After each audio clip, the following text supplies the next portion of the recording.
Welcome, everybody, to this episode of Beyond the Crucible. I'm Gary Schneeberger, the co-host of the podcast and the communications director for Crucible Leadership. And we're thrilled to have you with us here on a podcast that is about facing those crucible moments in our lives. And we define crucible moments here at Crucible Leadership. We define those as experiences that are failures, setbacks, tragedies, traumas. Maybe there are things that you caused, maybe there are things that happened to you, but all of them have in common this thing that you probably know all too well, and that is they're painful. They can feel like they knock the wind out of your sails. They can feel like they have changed the trajectory of your life. And the reason that we talk about them here is so that we can learn lessons from them, and so that we can apply those lessons as we move on and move, as the title of the show says, beyond our crucibles.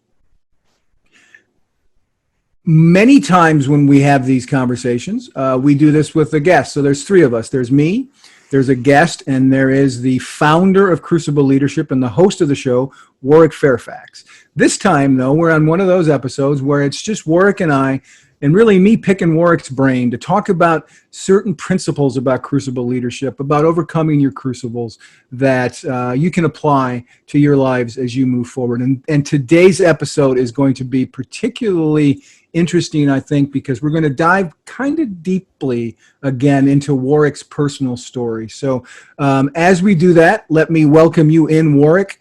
And this is going to be a good conversation for me, for sure. But then again, I don't have to relive some of the pain that you have to relive as you go through it.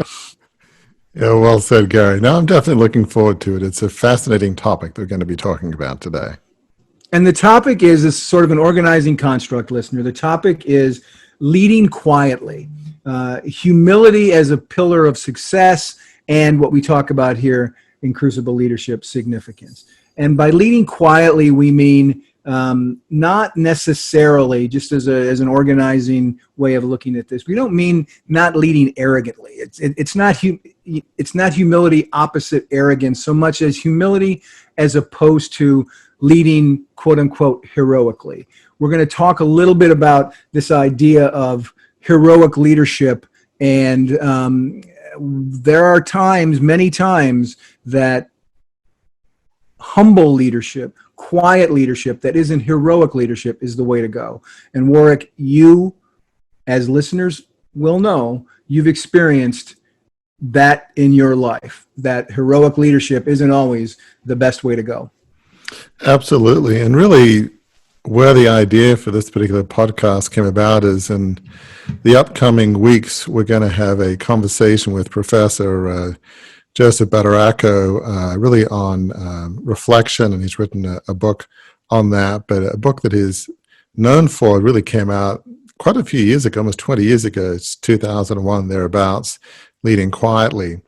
And we just spent a few minutes on the podcast on that, but that concept of quiet leadership and how that's different than heroic leadership, it really kind of, it made me think a lot.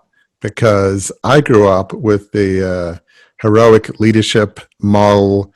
That's something that I tried to live by, much to my cost. So we only touched on it with Professor Badaracco, but I think both Gary and I thought, let's talk a bit more about what quiet leadership is, at least from my perspective, from Crucible Leadership's perspective, and how that's different than heroic leadership. So that's kind of where it came and why it's fascinating, at least to me, a fascinating subject to talk about. And when you say, Warwick, that you grew up in kind of heroic leadership circumstances, one of the things I think that's fascinating about your story is that you grew up in that situation kind of on two fronts. There's the front of the legacy that was there in the family, the founding of Fairfax Media by your great-great-grandfather, and then kind of how you grew up and sort of the family's perceptions, the family's vision for you in your life. Can you unpack that for listeners, how the idea of, quote, heroic leadership, unquote, kind of permeated your life for most of your life prior to your Crucible experience? Yeah, I mean, I just grew up with that mindset. I grew up, my dad just loved history, and he would read a lot of books about history. And so since he was sort of an Anglophile, really loved England, even though we'd, lived in Australia for generations, just the whole Winston Churchill, Lord Horatio Nelson, Admiral Nelson of Battle of Trafalgar fame in the early 1800s, Duke of Wellington, again, similar period, Napoleonic Wars. It was this idea, and back then, it's a lot of years ago, it was typically great men doing great deeds. There was this concept of heroic leadership. In fact, I remember when I was very small, I was 6, he read to me a book, I think written in the 1800s by Charles Kingsley called The Heroes. And it was all about these classic Greek mythical heroes, Jason and the Argonauts, Perseus, Theseus, people doing incredible heroic feats. And so as I was growing up, there was sort of the narrative from my parents that I was to be the white knight, the hero, the crusader that would come in and save the day.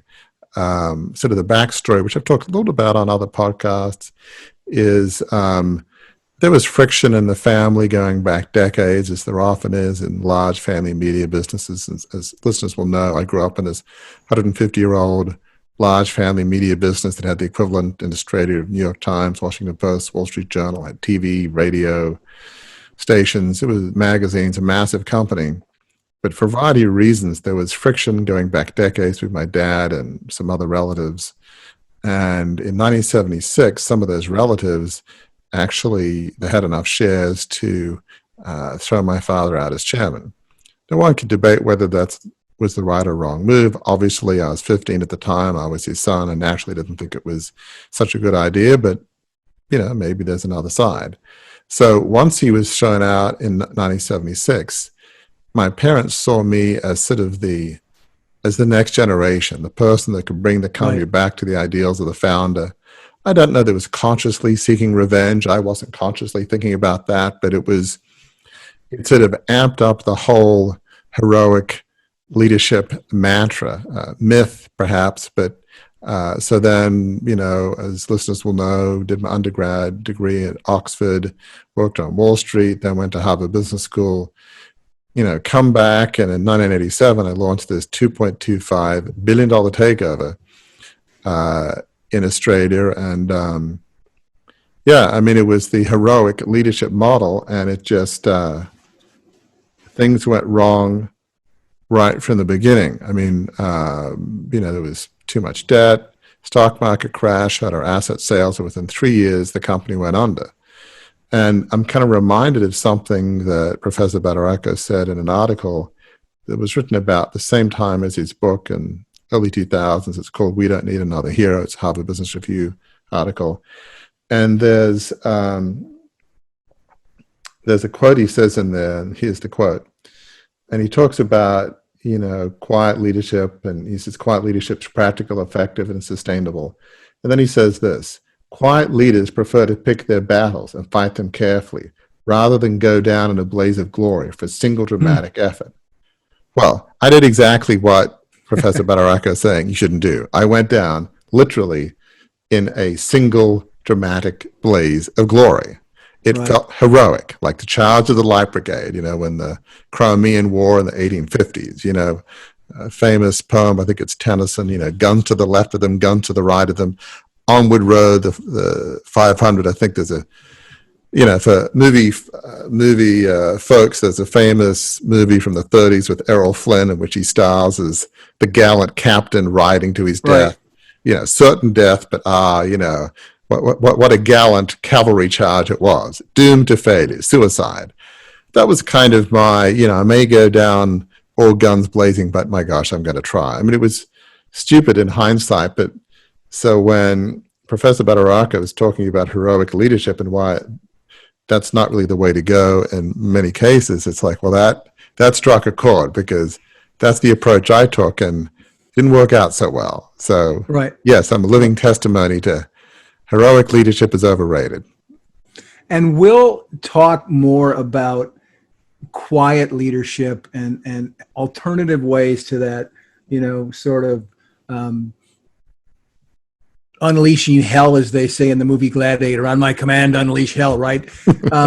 We'll talk more about other ways to approach leadership as we continue talking. But one of the things that's fascinating to me is that one of the reasons why heroic leadership is so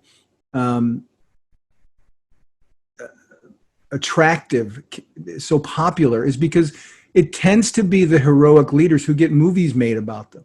I think of Abraham Lincoln. I think of Winston Churchill. I think of Steve Jobs in more recent times. I think of Franklin Delano Roosevelt. I think of it's those historic leaders. I mean, those heroic leaders who get kind of the heroic attention. And then there's beyond that, there's the whole superhero genre of filmmaking and the popularity of comic books and those kinds of things. And, Batman's the hero and Batman's, saving Gotham City. But one thing that those movies don't do, and I'm a huge superhero fan, a huge Batman fan. I've seen every movie and TV show and I own all of them.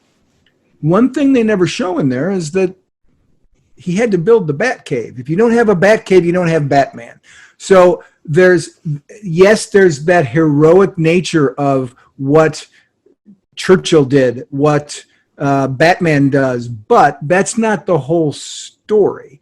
So it can be attractive, it can be exciting to be part of that, but as you pointed out, that's not always the best course of action. It's not. And, it's funny, as I've been pondering the whole heroic versus quiet leadership, I think one of the things that can be a misnomer is we focus on the defining event. We don't focus on the lead up. As you pointed out with Batman, I haven't seen any movies talk about the construction of the Batcave. Right. Yes, we hear about, in the earlier days, when Bruce Wayne's parents are killed in an alley and by, I guess, a young Joker in his defining moment, and it takes him into a different direction. But we don't hear too much about those intervening decades, at least not in most Batman movies. So what's the backstory that led him to be who he was, and what was the process? So I think of some of the folks we're talking about, Washington and Lincoln. One good example is, you think of early years of the Revolution, American Revolution in 1776, and there was a great victory in which the Continental Army of the American colonies forced the British out from Boston Harbor, and they all had to flee. And what we often don't remember is the months it took to get there, and the months leading up to this battle. Washington wanted to go in there all guns blazing. And his generals, who were frankly more experienced military commanders than he was, as he readily admitted, said, well, sorry, General Washington, we just don't think in a very entrenched position in Boston, we just don't think it would make sense. Month after month, you would have a council of war. Month after month, they would say, sorry, not yet. And it would just frustrate him no end. I mean, he would just seriously, you kidding me? He was just so impatient. But yet it's like he had the wisdom. It's like, I may be the head guy here, but my team is really smart and a lot more experience at military campaigning than I am. So he kept waiting and waiting. Eventually, Colonel Knox brought some cannon from Fort Ticonderoga on the Hudson River over. They stuck them up one night onto the Dorchester Heights. And the guns were cannons in such a great position that the British fleet left without hardly firing a shot at that point. And so you think of the heroic moment of Washington having the British leave Boston, but what you don't remember is that quiet leadership, the patience of getting everything together. And so that was the genius of Washington, is he was patient. He overcame his natural impulses. Well, you think of Lincoln and the Great Emancipation Proclamation. I think it came out in 1863. Well, in the months leading up to it, it's like, I'm not going to announce this until you know, we as the North actually have a victory. And apparently it Right. happened in Antietam that it was enough of a victory that he could say, okay, now I'm going to announce it. But he was waiting and waiting for the right time, because, you know, announcing it at the wrong time, maybe it would have not gone as well. So the bottom line is, even heroic leaders as prominent as Washington and Lincoln, they showed some level of patience and self-control to wait.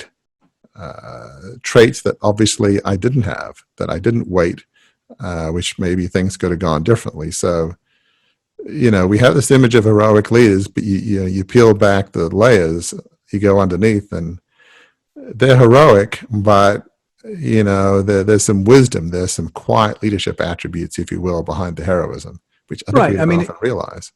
to put that into a superhero context, as I like to do all the time, you've got to do the legwork before you do the cape work, right? You've got to build. I mean, there is no, as we've said, there is no Batman without a Batcave. You've got to have strategy. You've got to have planning. You've got to wait for the right moment. One of the things that Joseph Badaracco talks about when he talks about quiet leaders is that three things that characterize them is that in their leadership and in solving problems, and for the sake of our conversation and moving beyond their crucibles, they buy time. They bend the rules a little bit. They look for ways to do things that are different than what might normally be planned, and they compromise. Not necessarily their values, but they compromise those things that aren't intractable values for them. By quieter, I think we mean more intentional, more careful, more reasoned, more cautious. Is that fair? It absolutely is. I mean, I think the word comes to mind is they're more thoughtful. It's, you know, there's a phrase, you know, that somebody told me once, does something need to be done? But then the next question is, you know, am I the right person to do it? It's sort of another aspect of leadership. So it's knowing, okay, something may need to be done. Am I the right person? And you might be. Or maybe there's a better person who's more equipped, more experienced, maybe frankly more leverage in terms of the people that need to be persuaded. So it's more about, okay, does something need to be done, and then who is the best one to do it? And that's not abdicating responsibility. You can still have conversations and, you know, maybe do some things to make things happen. But a big part of it is patience, you know, just waiting for the right time, building alliances to your perspective about what needs to be done. I mean, Lincoln spent years trying to build alliances to, you know, get the abolition of slavery through. I mean, it took a lot of intent. So patience, building alliances, and one of the biggest ones is just humility. Is, you know, stop looking to be the knight in shining armor that saves the day. You know, to be Batman or Superman. You know, to have your name in lights as, you know, the great hero. Right. If you really believe in the cause, whether it's like Lincoln, which almost feels like the ultimate cause, the abolition of slavery, it's about getting the job done. It's not about who gets the credit. It's not about, you know, being having your name in lights as Superman, that kind of thing. It's really, yeah, and you know, learning what you need to learn. It's just, there's a sense of humility of knowing what needs to be done when, and patience. And you mentioned buying time. Sometimes now's not the right time, but you find ways to buy time, whether it's do more research. And Joseph Badaracco in his book talks about, you know, getting legal's opinion, HR. There's some practical tools you can use that are justifiable to buy time. So it really, the heroic leader, it tends to be all about them, you know, going down in a blaze of glory, rather than the quiet leader is more, let's get it done. Let's not worry about who gets the credit, and let's be patient. And if it doesn't happen this year, then maybe it's next year. It's a different, frankly, more practical, and also in the long run, probably a more successful model of leadership. So, yeah. Yeah. And again, listener, to be clear, when we talk about humility, we don't mean necessarily humility in apposition to arrogance, in the sense that quote unquote heroic leaders truly are trying to solve problems, are trying to create better outcomes. That's certainly what you were trying to do, Warwick. I don't think you were motivated in your takeover of Fairfax Media. I don't think you were trying to do it to get a bunch of accolades for yourself. I think you were trying to do it because, as you've said, you wanted to return the company to the vision of the founder, your great-great-grandfather.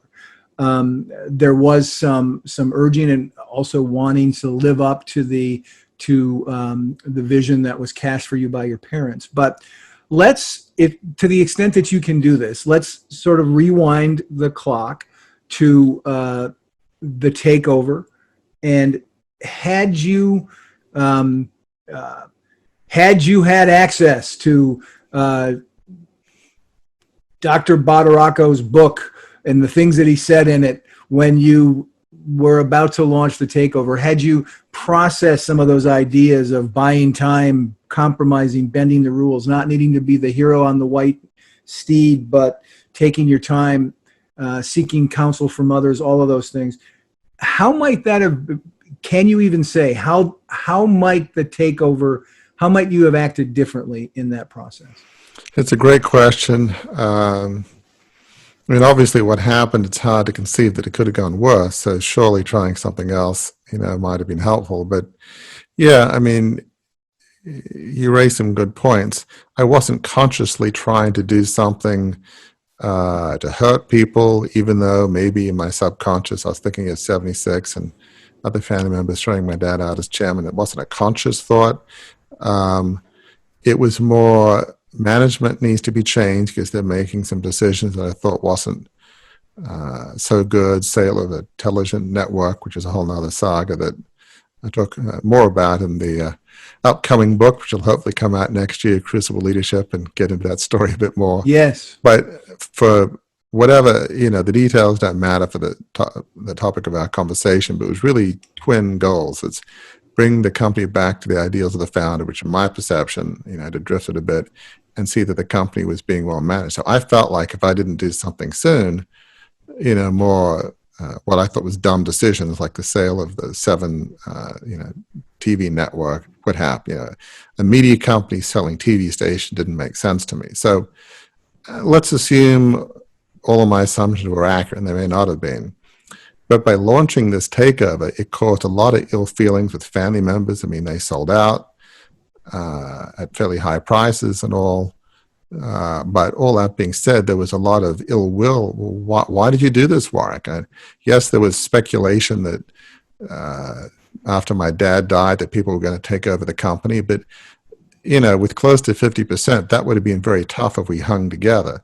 And so rather than talking to them and over time, over a number of years, trying to get some respect within other family members involved in the company, respect in the terms of me earning their respect for working in the company, building alliances.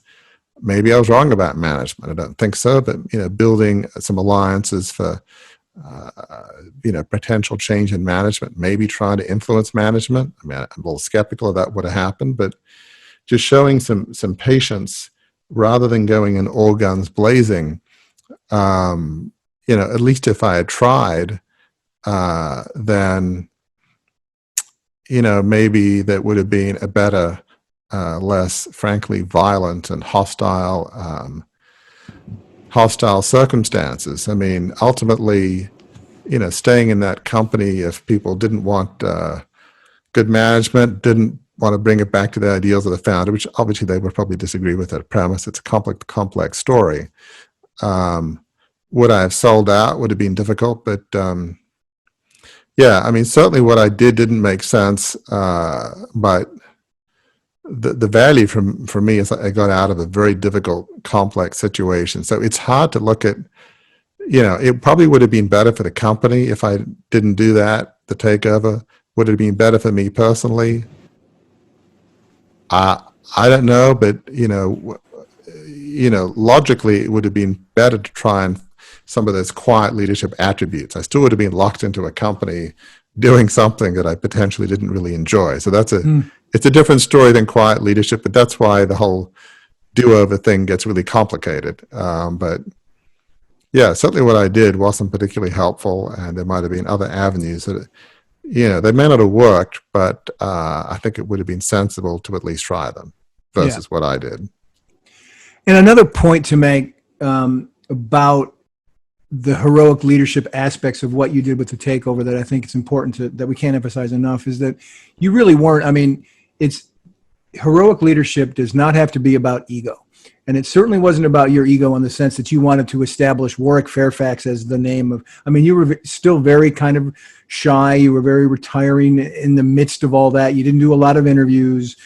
It was not about self-aggrandizement for you, for sure. Well, absolutely. And it's funny. I was 26 at the time, young, naive, straight back from Harvard Business School, which I don't know, maybe I wasn't listening enough to the professors, but it just gets very emotional when it's your dad and family, and Right. it's hard to think straight. But I remember saying to other family members, look, I want control to be able to change management and keep the company safe, but I'm going to work in, the marketing department because I figured marketing strategy was something I could do. And I don't want to be chairman or CEO. Everybody can keep their titles. And I just want to quietly work my way up. And so it wasn't about ego. I mean, obviously, no other family member is going to want to be in a company controlled by a 26-year-old. So it was naive to the extreme. But at the time, I didn't want the titles, the accolades. I just wanted it to be well run. So I thought my motives were reasonably good. It was just my judgment was obviously questionable, but I wasn't consciously trying to be this heroic leader with my name in lights. But it's a complex story. For sure. The other part that Badaracco talks about in quiet leadership is really important to the idea of coming back from crucible. So if we go back into your story, the takeover has happened. It has failed. Then there comes a time where you did indeed, Warwick, over the course of over a couple of decades, exhibit quiet leadership. Here's some of the things that Badaracco writes in that same article that you were quoting from earlier. He talks about how quiet leaders move patiently, carefully, and incrementally. That's the story of Warwick Fairfax post-takeover.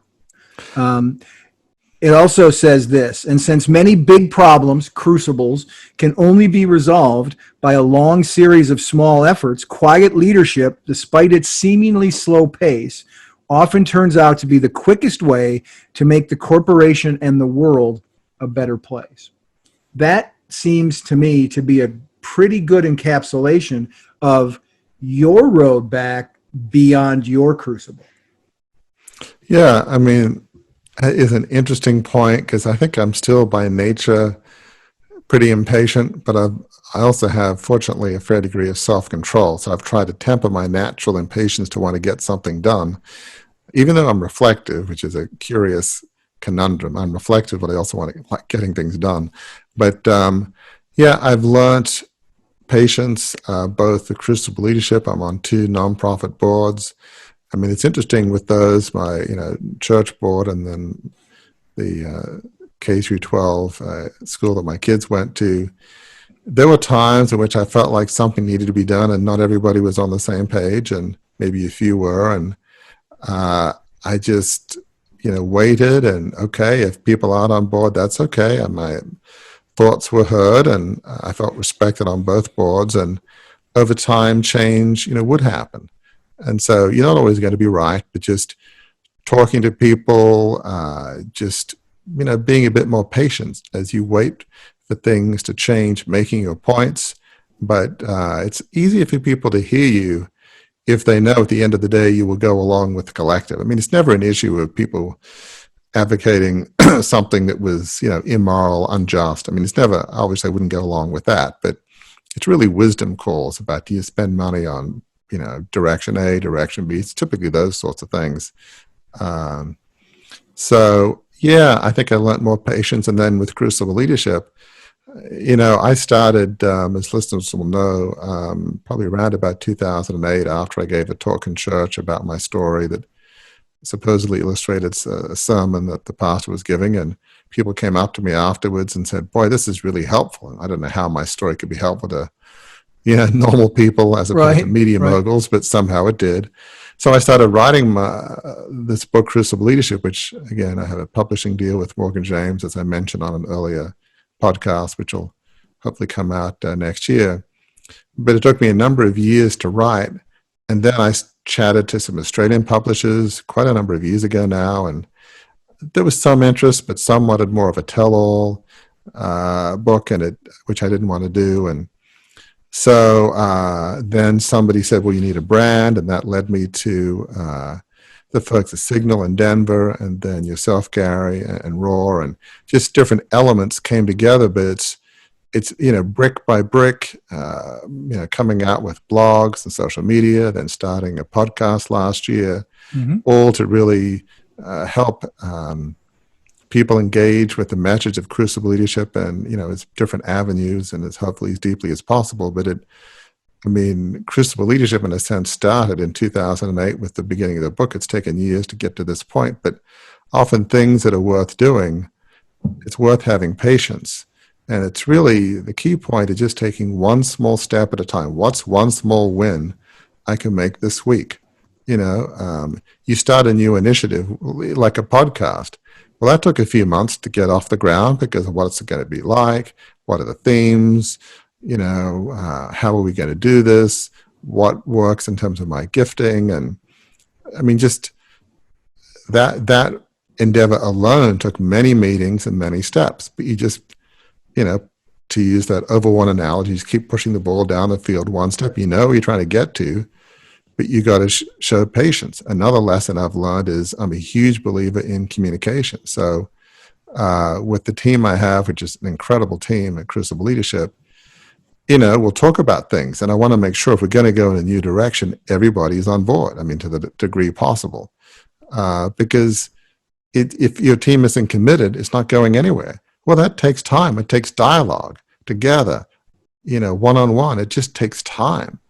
So I've learned to force myself to have patience, even when I'm not feeling patient.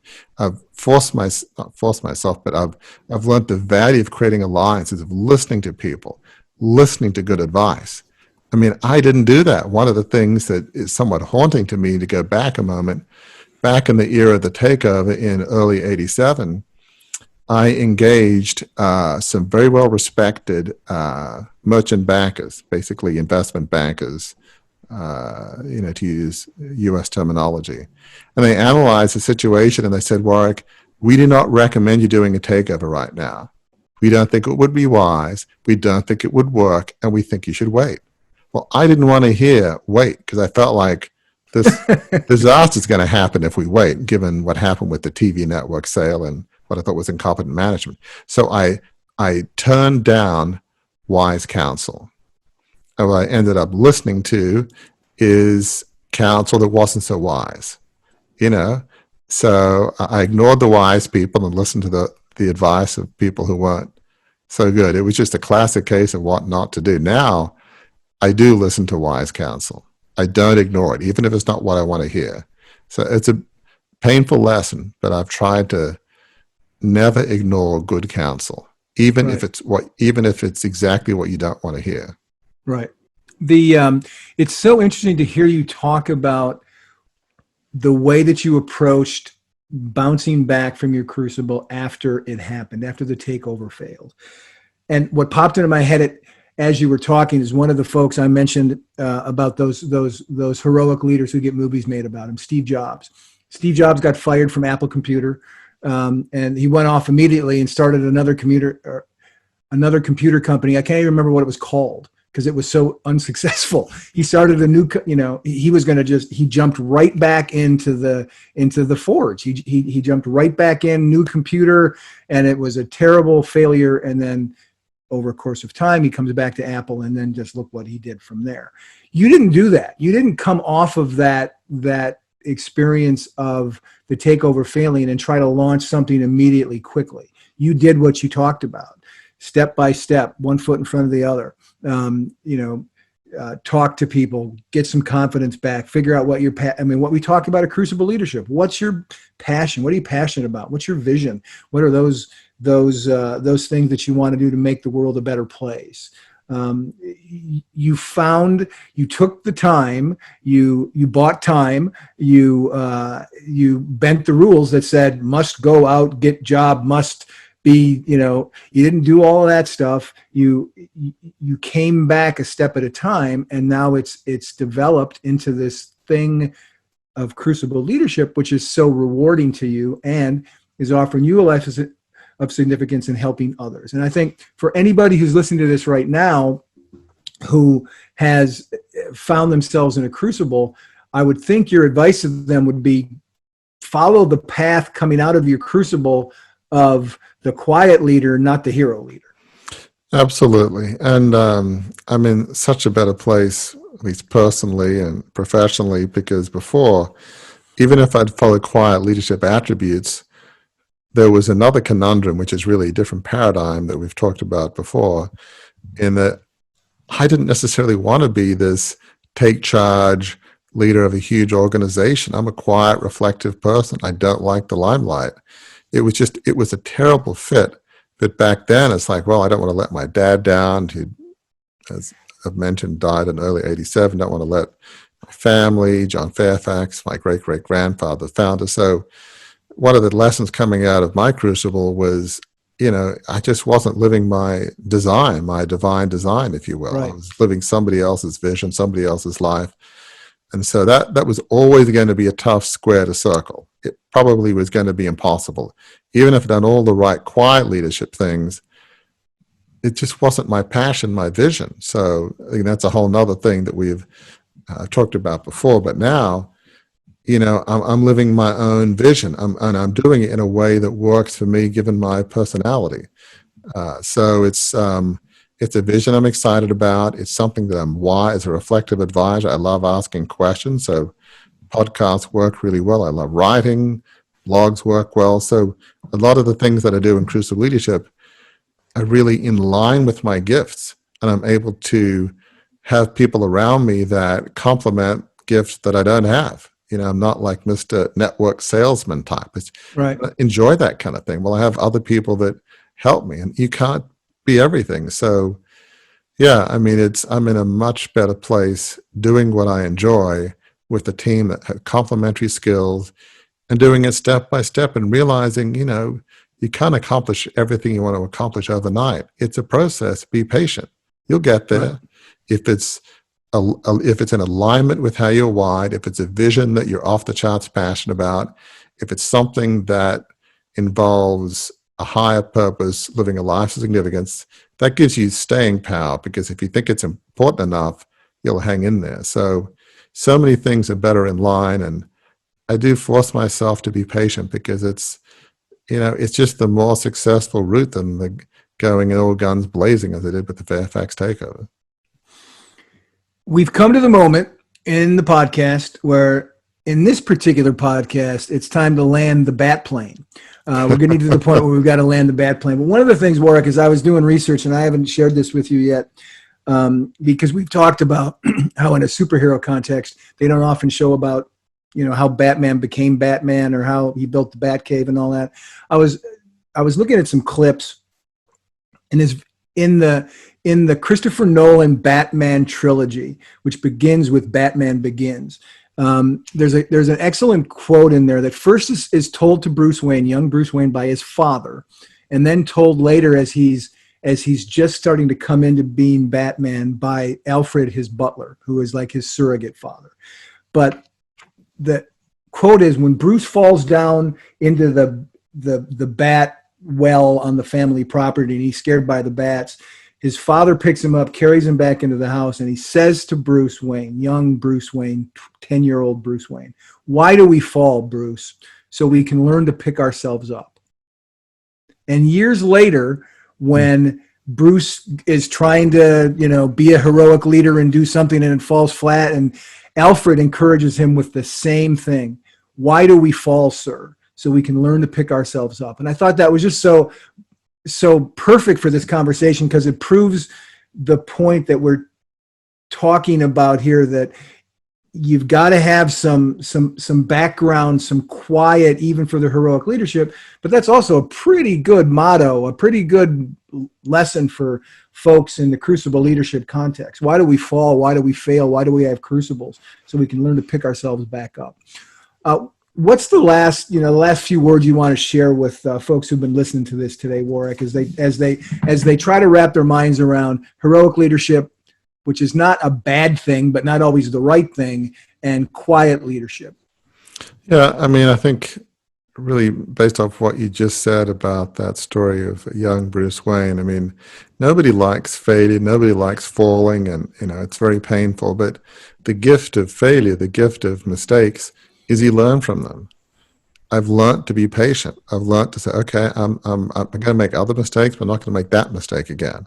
I'm going to build alliances. I'm going to be patient, gather complementary team members. So, I think it's fine to have a vision. Just make sure it's your vision. Make sure it's in line with your gifting.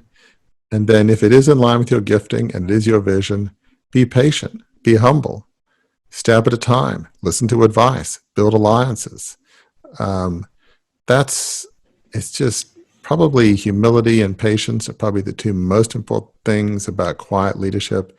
It's the internal, it's the character. That's really the key. If you're patient and not wrapped up in who gets the glory, and it's in line with who you are, and it's a vision you're off the charts passionate about, then you'll get there, step by step, small win by small win. If you have enough small wins, pretty soon that adds up into a fairly big win, It adds up to what someone might call a heroic win.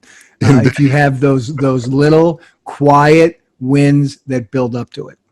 Well, that is the sound of the wheels on the runway, listeners. So thank you. We've landed the bat plane. Thank you for spending time with us at Beyond the Crucible. Until we get together next time, please drop by crucibleleadership.com, where you can find all of our podcasts that we've had thus far. You can listen to all of them. We urge you to subscribe to those podcasts, share them with friends. If you've gotten anything from this conversation or from previous conversations that is beneficial to you as you navigate your way back from your crucible, please share that with folks. You can also sign up to receive regular emails from Warwick on some of the topics, the very kinds of topics that we talk about on this podcast. Certainly what we're talking about here, about quiet leadership and leading with humility, not arrogance kind of humility, but humility to not have to be the white knight all the time, to be patient, as Warwick has so well explained. So until the next time that you're with us here on Beyond the Crucible, thank you again for joining us. And remember this, that you may be going through a very painful crucible right now, but that crucible, as Warwick's story proves, as the story of so many guests we've had on the show proves, that's not the end of your story. It can, in fact, be the beginning of your story, and that beginning can be the best part of your story, because that new beginning can lead to something that we all crave and something that's within all of our grasps, and that is a life of significance.